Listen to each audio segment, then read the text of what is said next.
الحمد لله وقول وين قار كمدة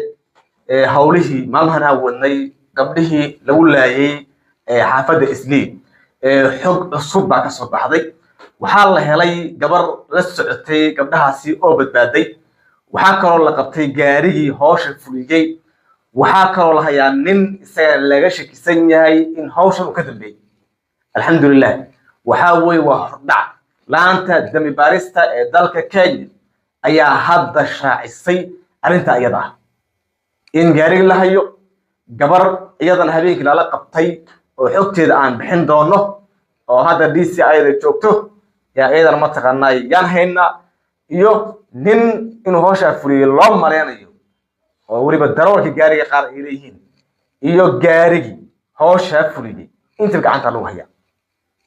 marka waa xog hordhac ah oo soo baxday gabdhahana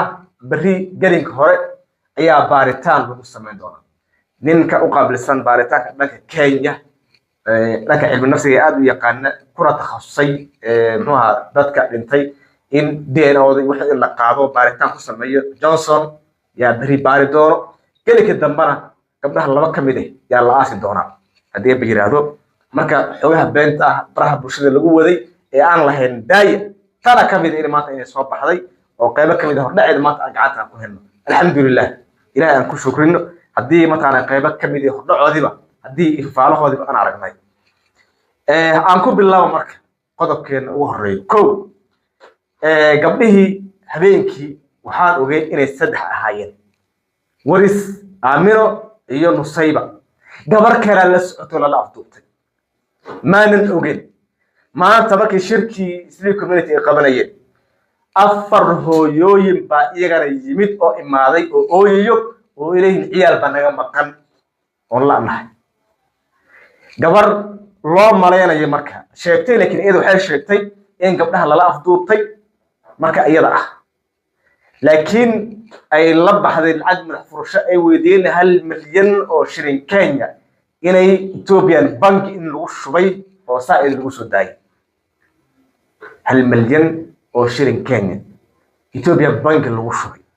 hawshu way socotaa marka kadib baa la sii daayay marka meydadka meelaha lagu kala tuuro fiiri fogooda inta leeyihiin waa Parkland oo garanaysaan Bahati oo shishintiri korkeeda ah Machakos oo county kala ah duurkiisa waliba intaas lagu kala tuuray nin loo maleynayo inuu isaga ka dambeeyay ilaata baarista gacanta ku hayaan oo hadda baaritaan ku socdo gaari hawsha lagu fuliyayna waa ka hadda daawaneyseen isagana waa la hayaa marka haday muuqaalka ka horeeyay waxaan ku sheegay in mudanaha laga soo doorto xaafadda Islii Yusuf Xasan inuu noo sheegay inay u tageen madaxa booliska oo uu u sheegay in laba koox loo xilsaaray baaritaanka iyada laba kooxdii ay ka koobanta konton iyo ka badan ba lagu talagalay inay baaritaan dhameystiran inay sameeyaan laanta dambi baarista oo Soomaalidu ay gacanta ku hayaan Maxamed Amiin wiilkeedii uu maqan yahay هذا ما جوه وطنك لكن نيك كحجي أو جون يا إسقنا أنت أيضا كهول قلي أو شيء يسار أو حسار اللي بجدي أو هو شاس فريني هو شنا قيد كم وامد هذا اللقطي إن جاري قعدت اللقود جاي إن نسوق قطي إن مثلا جبر داس أو إذا مشيت إن لقطي إذا مثلا لهيو حول بدن بامرك الصعود حول بدن يا صعود مركا وحاول أمنيك إن خلخل لجريو أو حافظا لعبسي جريو يلا هذا وحلوته من حافظا لعب بدن إن تهالو دات كتير لأفضوبته إن العجلة وديريو موقع كيكو ري وحادك وسوق الدين قبلها متكمل هو يدوت وحد ليسو وهاي ترجع دي هبين كيلا بي طبعا كهبين كيلا سيال صحيح تلو سوق ما سد حد هبين مو ينسوي عيسى تلفا كمان نقبل واجي في نبيت وايو إني من فرشو كريم على جيابا واتن هذا يتاجن واركان مك هذا DCI ده وكان كمان راح يشتري إن من فرشو اللي قربي هل مليون اللي قاضي كثير مثلا إذا لسيداي dadku waxay isweydiinayaan inta maxuu hadli weyday adiga laftaada ma hadli kartid qofkii dadkii lagula hayo la laayay oo meydkooda lagu tusay ma la hadli karaa suurtagal maaha laakiin laanta dambi baarista Kenya oo ognahay Kenya hadday dawladdu wax ka soo gasho iyada ay ku disho in dal lama saarayo horta weligeed daaraysa laakiin hadday dawladdu wax shaqo ku lahayn inta badan waxa way baaritaan hufan bay sameeyaan wayna daba galaan wayna soo saaraan ani laba baaritaan oo sidan oo kale ma taqaanay is aan uga hadlay yaa jiray oo DCI wada shaqeyn hoose aan lahayn aad u wada shaqeynaynay oo labadiiba guul waaweyn ay ka soo hooyeen kiis waa kiis gabadhii ma taqaanay islii ka afduubatay gabdhaha wada ogeydeen kiisi kalena wuxuu ahaa isagana kiis kale isagana xasaasi ahaa yaa isagana ma taqaanay jiray oo xaafadda islii ka dhacay dilal laga geysanayay intiba way soo saareen mar waxaa jirtay ilmaha la xaday la sheegi jiray waa la soo qabtay marka hawluhu halkaas ay marayaan anuu imaado marka qaybtan barabagandada ibraha bulshada ka socotay ilaa shalay intii kiiskan aan ku jiray anigu waxaa idin lahaa war in adeerayaal oo dadka laga dhintay qalbigooda aan ilaalino qof baa shalay soo qoray islaan baan la qabay islaantii ama taqaanayaa ka dambeysay bal inta dambi qofka uu galay ay kow wuxuu qalbi jabiyey reerkii labo islaan aan dambi gelin dambi saareen waxay ma taqaanay sameeyeen kala shaki oo reerka dhexdiisa ah waxyaalo tiro badan bay ma taqaanay abuuray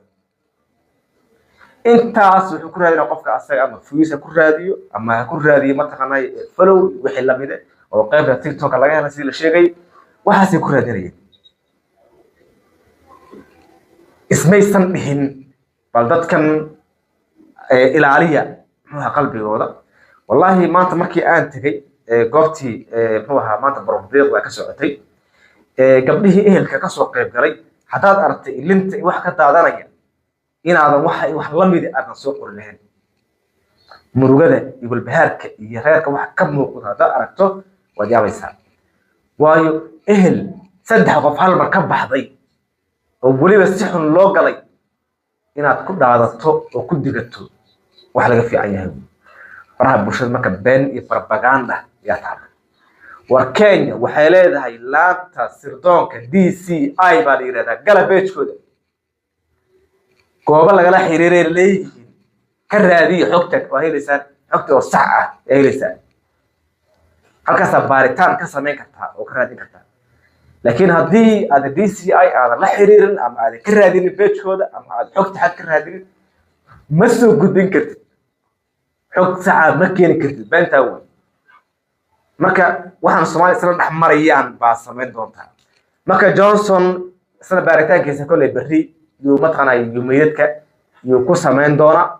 marka iyadana xogta ka soo baxdana insha Allah waa arki doona waana u wada joognaa halkan baan ku soo gudbin doona insha Allah walaalahan qayb ka mid ah cadaaladii maanta way u bilaabatay hadii la soo qabtay qaar ka mid oo maanta gacanta lagu hayo ilaahay mahadi intaas ku soo afmeeray dawal muuqaalkan xogaha waa isdaba socdaa anna waxa u soo taaganahay anytime oo xog soo baxdo inaan ku soo gudbiyo farmasantii